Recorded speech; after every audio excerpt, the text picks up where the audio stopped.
Hey everyone, it is Dave. Welcome in. It's time to talk about module number 2. I also wanted to welcome those who started during the week as well after our initial start date.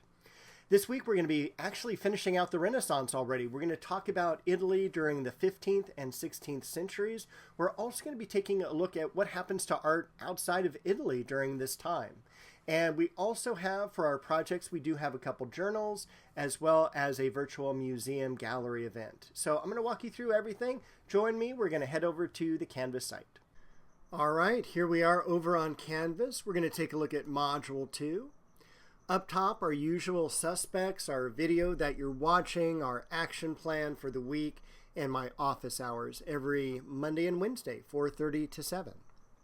For our first lecture this week, we're going to take a look at Italy in the 15th century, or the 1400s if you want to think about it that way.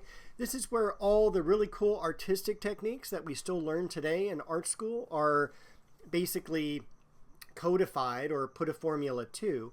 Things like linear perspective and foreshortening, chiaroscuro, things like that. Our study guide, and then we'll take a look at the further exploration section, which contains our reading up here.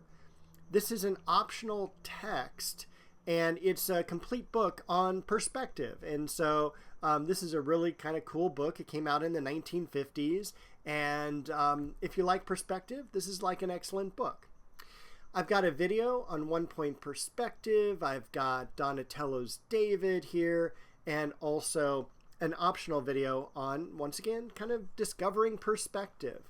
And so that's a little bit more of a historical video. Our second lecture is on Italy in the 16th century.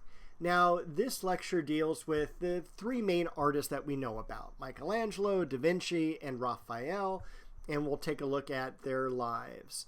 Study guide, and then for the further exploration section, I have a virtual tour of the Sistine Chapel that you can click into it, and it drops you right in the middle of the Sistine Chapel, and you can look around and zoom in and zoom out. I've got a couple readings here and a very short poem, like 5 lines, by Michelangelo. We've got a walking tour of St. Peter's Cathedral. I would just click around in this. You will be amazed at how large St. Peter's Basilica is, as well as how much art is within it. The Baptism of Christ is a painting by the artist Verrocchio, but his student, named Leonardo da Vinci, completed the 2 smaller angels, which are in the lower left-hand corner of the painting. And then the Alba Madonna by Raphael is a really cool, it's a circular painting. Then we're going to take a look at art outside of Italy and see how that evolved. We've got the lecture and study guide. We're also going to learn a couple printmaking techniques. So we're going to learn about relief printing and intaglio printing. I discussed it in the lecture, but it's so much better and so much easier to understand when you watch the videos of how this process works. A video on the Arnolfini portrait, probably the most famous painting that comes out of Northern Europe. A couple quick readings are here. Then we're going to jump down to the journals. So we have Journal 3 and Journal 4 this week. For Journal 3, what I have you do is practice creating perspective. So what I have you do is draw geometric shapes like triangles, rectangles, squares. Stay away from anything that has a curve, so no circles or anything like that.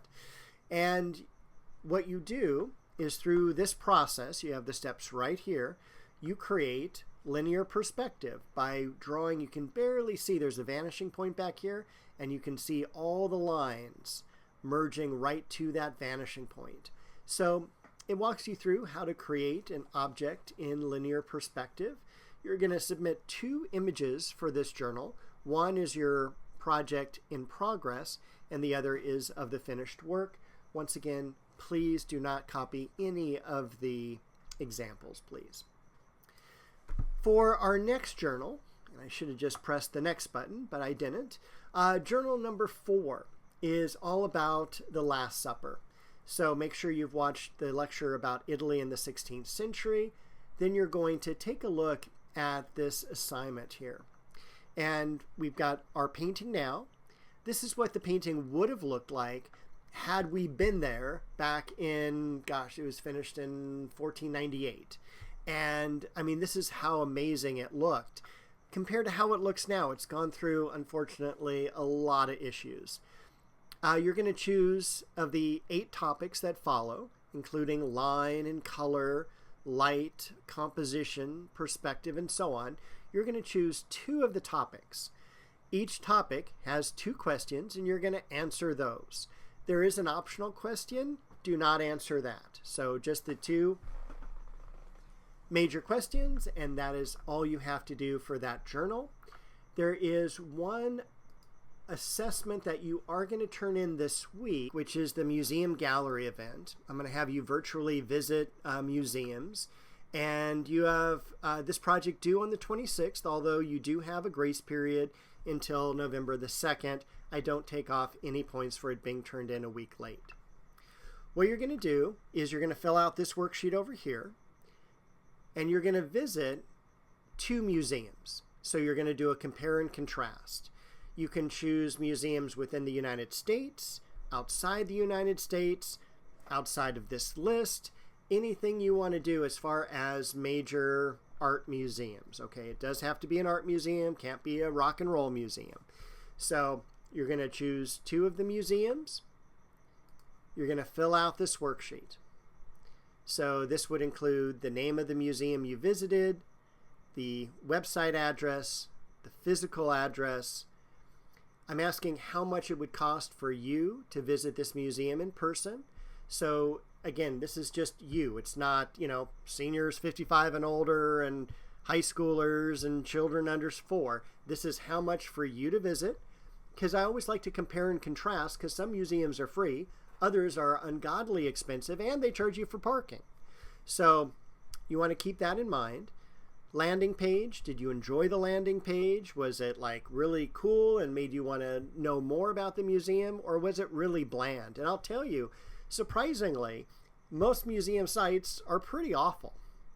The menu bar at the very top of the website, what is listed here? Navigation, when you went through the site, was it easy to navigate? The best and worst parts of the site, there's always worst parts of the site, or at least parts that need improvement.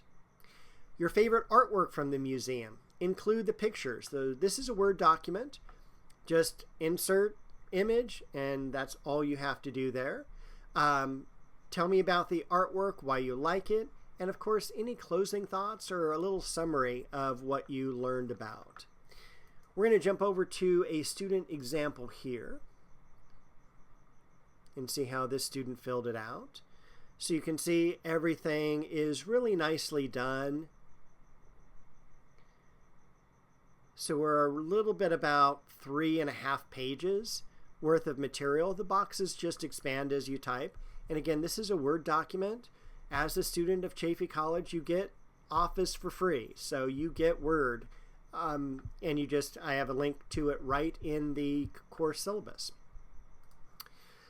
Once again, the museums, they don't have to be these. These can be outside of this list as well. It just has to be an art museum. And I listed a couple major ones that were outside the U.S.